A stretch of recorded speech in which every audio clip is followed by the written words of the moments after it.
Diana Bouli fond en larmes dans un direct sur TikTok. Que s'est-il réellement passé? C'est ce qu'on va essayer de découvrir dans cette vidéo.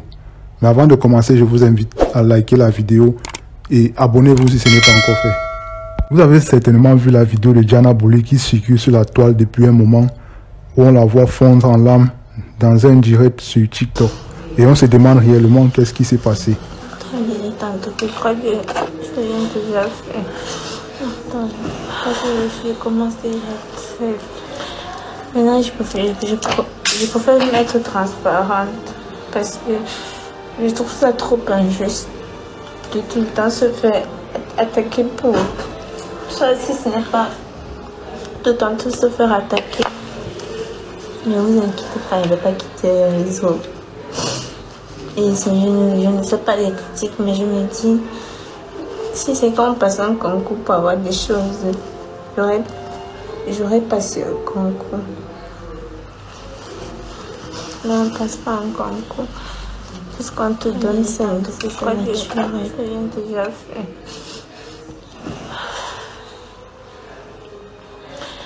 Maintenant, je préfère être transparente parce que je trouve ça trop injuste de tout le temps se faire attaquer pour ça. Si ce n'est pas de tantôt se faire attaquer. Ne vous inquiétez pas, il ne va pas quitter le réseau. Et je ne fais pas des critiques, mais je me dis, si c'est quand on passe un concours pour avoir des choses, j'aurais passé le concours. Là, on ne passe pas un concours. Tout ce qu'on te donne, c'est naturel. Et j'ai vu aussi certains gens dire sur internet qu'elle était en train de pleurer pour Axel Myril, qu'elle était en train de pleurer en fait pour les hommes. Mais moi je pense que la raison est plus profonde que ça. Quand j'ai regardé la vidéo, j'ai essayé d'analyser, j'ai essayé de comprendre ce qu'elle disait dans son direct. Apparemment, ceci serait dû aux messages négatifs qu'elle reçoit tous les jours et aux mauvais commentaires qui sont faits sur elle au quotidien. Mais ma chérie Diana Bouli, j'aimerais te rappeler dans cette vidéo, quand on décide de se lancer dans un monde comme cela, c'est-à-dire sur les réseaux sociaux, quand tu décides de te lancer dans le monde de la célébrité, normalement tu dois te préparer psychologiquement à tout cela. Parce que l'une ne peut échapper aux commentaires négatifs.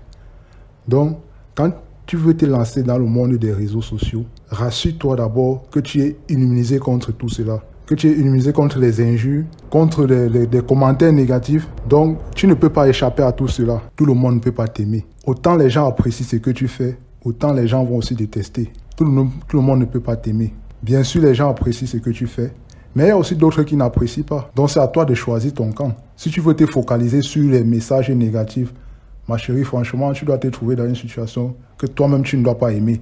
Regarde par exemple un exemple très palpable, le cas de Coco Emilia. Coco Emilia est dans la dépression aujourd'hui.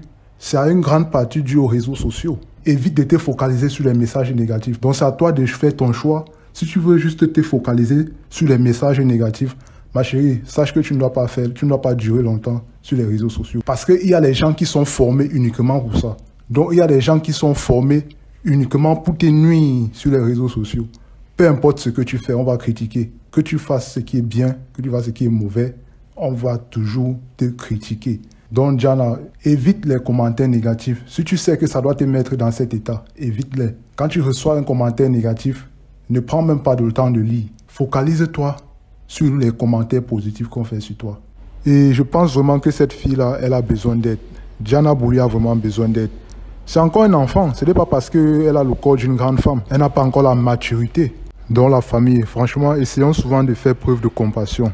Essayons souvent de nous mettre à la place des gens. Devenir personnalité publique, ça ne veut pas dire qu'on devient inhumain. Il reste des humains.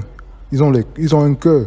Donc quand vous leur faites souvent certains commentaires là, ça les fait mal, ça va faire mal à tout le monde. Donc quand on fait des commentaires négatifs sur quelqu'un, bien sûr ça va lui faire mal. Ça va faire mal à tout le monde. À un moment donné, tu dois céder. Donc essayons quand même de faire souvent preuve de compassion pour les gens, les amis. Être une personnalité publique, ça ne veut pas dire qu'on t'enlève ton cœur. Donc quand vous insultez là, ça fait mal. Ça fait mal. Quand vous faites des commentaires négatifs tout le temps, ça fait mal. Même si tu es dur, comment à un moment donné, tu vas